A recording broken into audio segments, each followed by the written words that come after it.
Welcome back. We are in game number 2 in this best of 3. Still neither the winners nor the losers match, deciding who's going to play against whom as a follow-up. Again, I remind you all, Pig is waiting in the winners match, and Yunga waits in the losers match. Spawning here in the top right corner of the map, it is going to be XMG's very own French Protoss player, Todd. Bottom left as the blue Zerg, it's Targa. So Targa played pretty well. He played pretty standard.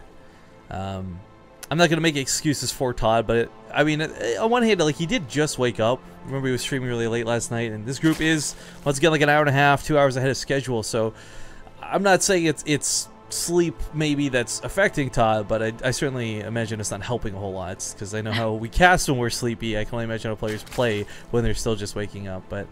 Hopefully Todd is all good to go. But it's worth noting, guys, like, it's not like he just woke up, came to the computer, and played early. Like, he's been up for a little bit of time. We played about 2 or 3 best of 3s between him waking up and getting here. But it's still, I'm trying to think of the time, right? And he's in France right now. I think he confirmed last night on stream. So that's like, what, 7, 8 hours ahead? I don't actually know the specifics. European time is 6 ahead of you, 9 ahead of me. That's all I know. Oh, okay. Well, all right. So anyway, it's like around there, right? So I wonder if he took a nap just because he knew he'd be staying up really late for this tournament. 9 p.m.? It's so odd that he would just wake up at like 7 p.m. or whatever. I think of the time. Well, you say that, but let's be honest, gamer life, right? Like, gamers, right? Stay up to like 7 a.m. then sleep. It's true. It's true. Todd was totally on top of this proxy hatch, though. He didn't add. Yeah, no problems this time whatsoever. Take it a little bit quicker, not at all a bad thing, but by taking it quicker like this kind of encourages Targa to take a third one as well. It doesn't go 3 hatch before a pool. Probably could have gotten away with it, but with the spawning pool down, we can still take that third hatch pretty quick. Father, shout out to Kids Forever in chat. A Todd sub, evidently. Got the cool glasses coming out in chat. It's cool. It's cool. Targa gonna open up with speed. Wait. Oh, no, he's not. I'm like looking right at it, too. Like, yo, this is the sickest speed because he did it without gas. How did he do that? I know, right? I'm like looking at the extractor on Todd's too. Okay, so it was just a gas steal. My bad. How did he he's gonna go for the fast third instead. Actually, this is worth noting. This is actually kind of a big deal taking a gas from a Protoss player, because a lot of very dangerous builds, and I guess like borderline some of the all-ins, really rely on having 2 gases out. Todd does have a second gas at the natural, but this did buy Targa a little bit of time for very low cost. It does. You mean, you do really... the only reason you wouldn't get a second gas is, of course, doing that really cheesy, which we saw for like a week, right? Like every single Protoss game, that really cheesy, like kind of like fake Nexus 4 gate. But obviously Todd just takes the one to the natural, not a big deal. His Nexus was so early that it, I really wonder how much it changed up his build. He's all ready to go and didn't have to like long distance mine gas. That would be... Can you imagine? That's how desperate you are to get a robo out. Do you have to long distance mine gas off like a third refinery? Remember that was like the SCV trick where you could get it stuck in the gas geysers and you could actually screw Protoss over? You would walk through it or whatever, yeah. They really couldn't get gas, and since they couldn't get gas, they couldn't get anything that shot out of melee, so they could never get gas unless they long distance mine. Why did they ever fix that? It sounds so like balanced. For those who don't know what Zombie is referring to, there's a bug where, you know, SCVs travel through buildings to build, and if you just stopped in the middle and canceled the building, it would sit in the geyser and no melee unit could reach it. And Protoss don't get any ranged units without gas. It was pretty good. I learned about that from that, what was that, when Cheese Fails or whatever, from that Maximus Blackcast thing? I can't remember what it's called, Lag TV, right? I just saw it on Reddit. Yeah, no, they cast some bad replay where a guy just came across the map and like double gas stealed right away. Hells yeah, that's the way to go. That was the way to go. Todd's gearing up for, let's see, a 4-gate attack, it looks like. 3 gateways, 2 at the front, 1 more in the main. This has been quoted to us by players like Hyun. Like, we met them in real life, we're like, you know, what's the worst thing to deal with? And he's like, 4 gates. I was like, you know, 3 gates, 1 plus 1? He's like, no, 4 gates. Huh? And this is, no, make no mistake, this isn't just like Todd's not going to expand off of something. He intentionally is keeping that fourth gateway a secret in the back of his base. He's going to kill us over before it sees it. A 3-gate, you can probably hold off with Lings. Not very, effective, but you can. A 4-gate, I don't know, not so much. As I say it, though, he throws in a Robo and a Forge. So I think he's just preparing for the follow-up of Mortal All-In. Where's the Proxy Balance? Oh, there's 2. Okay. Yeah, he's going to go for it and follow up with the Mortal Sentry All-In, I think. That is the build to go. This is a double hole? No. Well, here comes the Zealots. Starting off with 4. Normally we see 7, but... Attacking fast to take the President over here, I suppose. Gonna get this Queen. I really think he will. Yep, Time Warp also used. Go to that. No Roach Warren means that if he floods Lings, even though they have speed, with the constant Zealot warp-ins, it's just never going to be very effective. He's also supply blocked. Ew, that's so good. Another Queen goes down. This is looking rough for Targa. Todd putting the pressure on hard to this third. And the thing is, just killing this third alone sets Targa back such a big way. Meanwhile, Todd's not really taking repercussions from doing this. He's still probing behind it. Immortal's on the way. He's getting ready for round 2. He can always recall if this gets really hairy, but he'll get a surround on the roaches popping from these eggs, and oh, Zombie Go, this is going to be brutal. You should get a real surround, intentionally. Oh well. Catch him in the Zealot net? Is that what you're saying? Yeah, exactly. They're just going to scuttle away for now. But off of creep, this also can catch him. Yeah, well, not... I kill one. They kill one. The follow-up is so dangerous. This is such a powerful build. You messed up the drone mining so bad. Didn't kill many drones. You still have 54, but the mining is so inefficient now for Targa. And then you follow up with this really powerful push that is already difficult to hold when you're in a perfect economy. It's kind of... I don't know.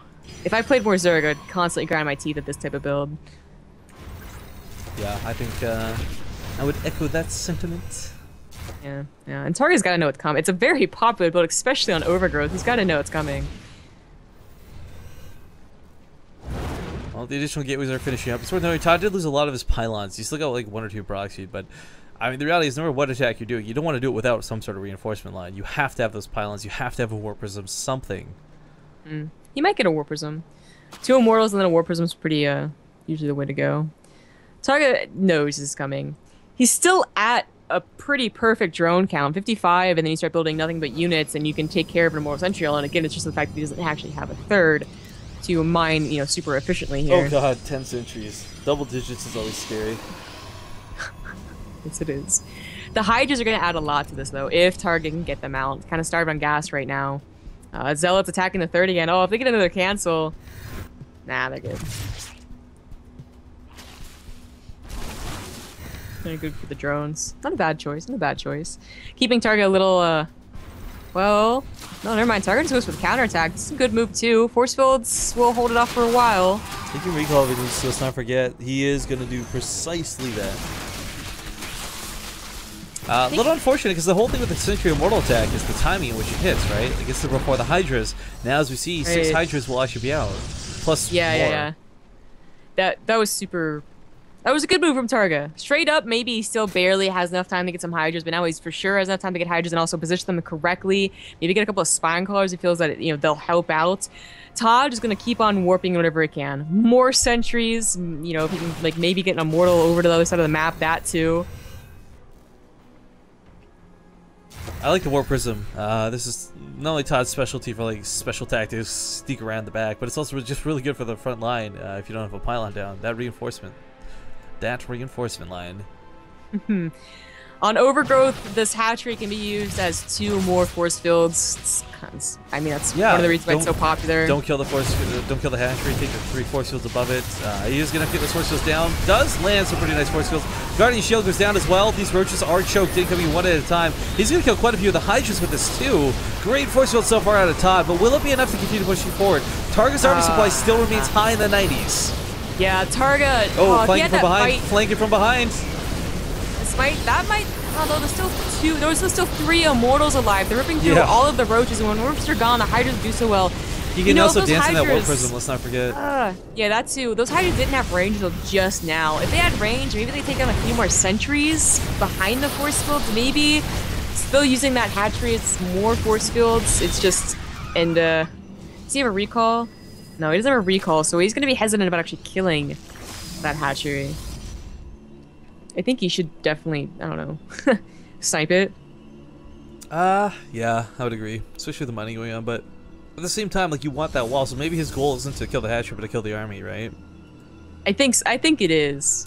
He's got an army supply lead, his upgrades are on level 1, there's, well, I mean, it's 1-1 for both, but I mean, the reality is, I kind of feel with force fields, you're only ever fighting, like, you know, 18 supply at a time coming out of target. That's the whole point of the force fields. You just cut the army out over and over and over into thin little slices.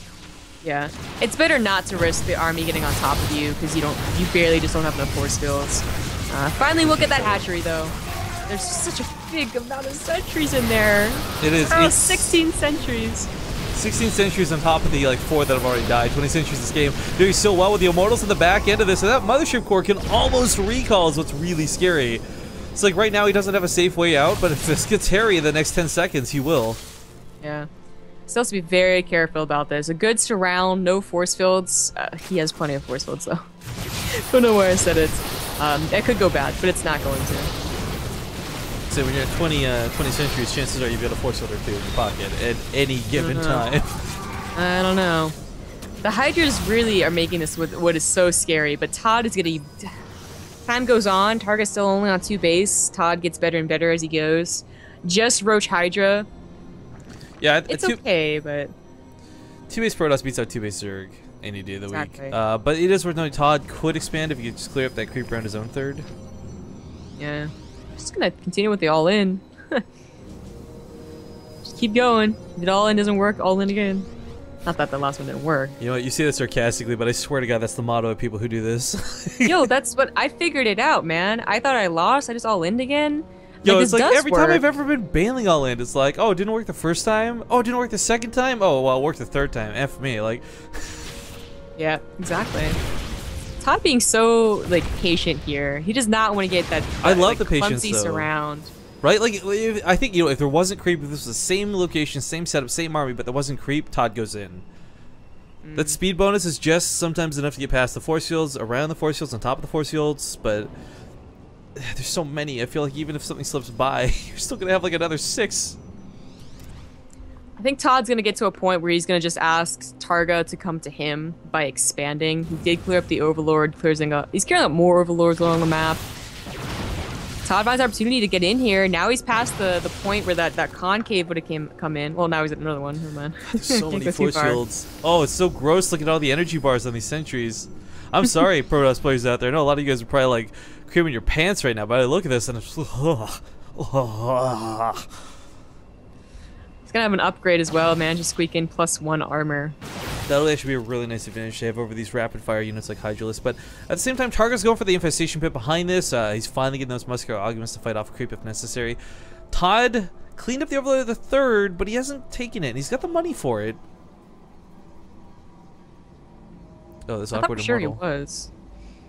Going up to Blink, getting that +2 attack as well. I don't see why not go for a 3rd.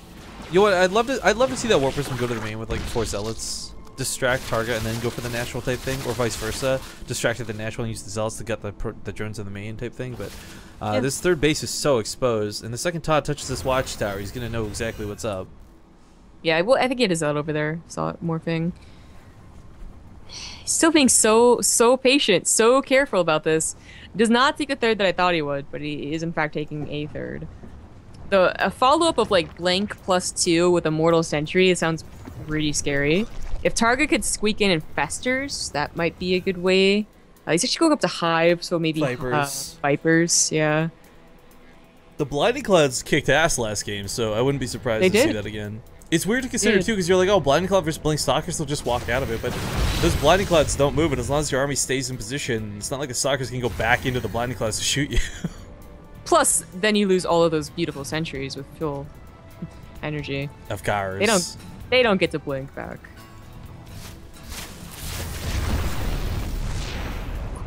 Going for Todd's 3rd? I don't think this is enough to instigate a base trade. If the entire army went, but then only 3 Roaches went, Todd goes to clean it up. Vipers, I really wonder if they could bring this back. 45 drones and 45 probes. Target might want to get a few more drones in there. Ugh. Zerg, I don't know if it's just because like we're on our gajillion of casting, but Zerg buildings sound really gross when they build.